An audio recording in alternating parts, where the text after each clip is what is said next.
nasa kalooban natin. Sana walang COVID. Sana pwedeng magkakatabi. Sana walang face mask. Sana pwedeng mas maraming bisita.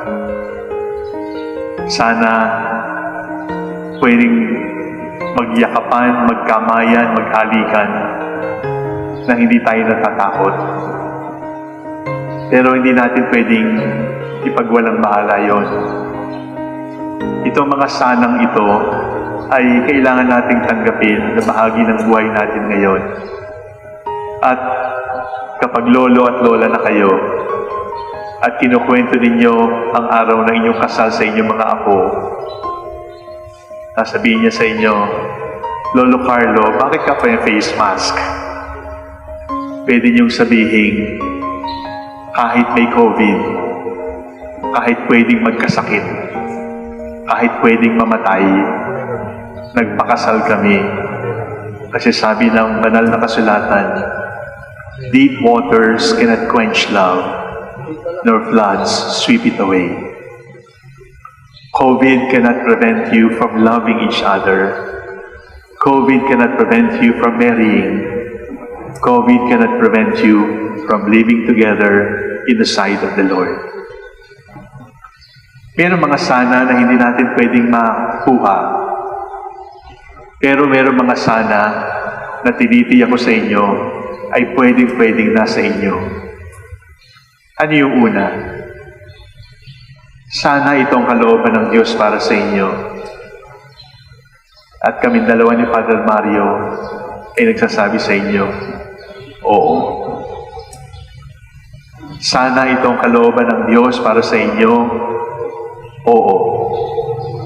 Sapagkat bago pa nilikha ang mga bituin at mga planeta sa langit, before God created the mountains and the hills and the seas, before God created the first man and woman, even before God brought the Catholic faith to the Philippines 500 years ago, God already knew that on the 30th of January 2021, you, Carlo and Marjorie, will get married in the midst of COVID, in spite of COVID.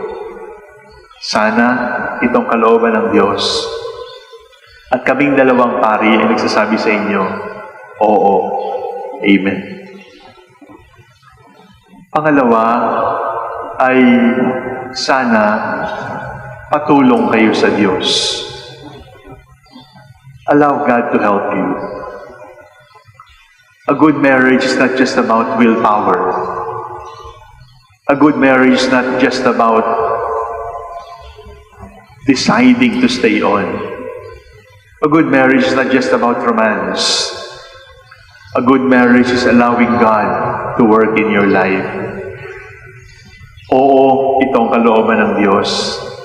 Pero sana, oo, papabayaan ninyong tulungan kayo ng Diyos. Because without God helping you, it would be impossible.